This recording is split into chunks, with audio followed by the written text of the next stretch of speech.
It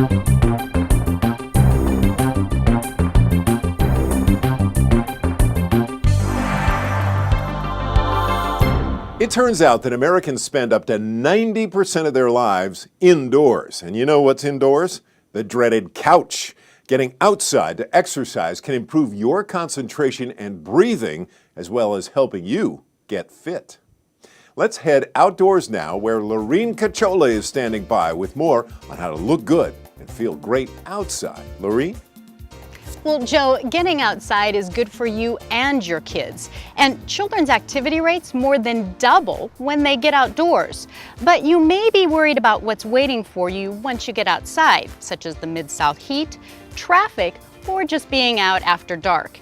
Well, here to help us is fitness trainer Wendy Holmes with really some ideas about how to get outside more. Wendy, thanks for joining us. Thanks for having me. So how do we get off that couch and get outside? Well, on a day like today, it's a no-brainer. It's really easy. It just encourages us to get outside. But on other days, you might want to think about using maybe our parks or using your neighborhoods.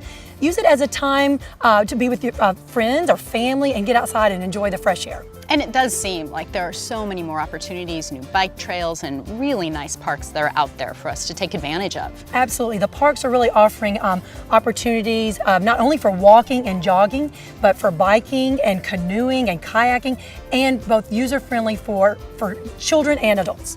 But there are some concerns, of course, and one of them is really protecting ourselves from the elements. How do we do that? Exactly. All right, so if you're headed outdoors, you might want to take a hat, protect yourself from the sun, and as you mentioned, kids stay out twice as long when they're outside, so make sure you're sunscreened up or that they have sunscreen on, and then don't forget just plain hydration, good water, take it with you so you can really enjoy being outside.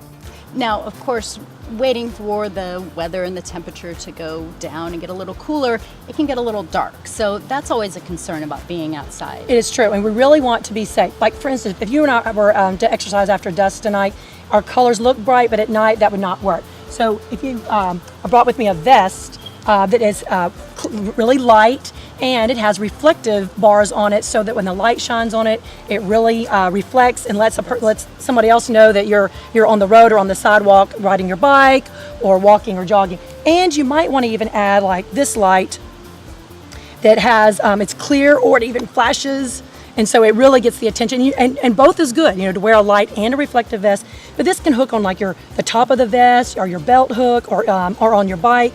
They have all the different gadgets to go with it. And these things they're lightweight. They really won't restrain you while you're trying to work out.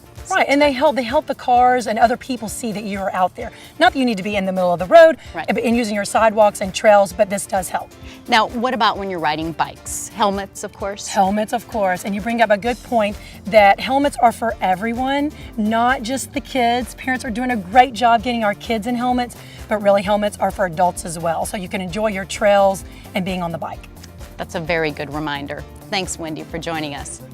And we'll see you next time with more ways to look good and feel great.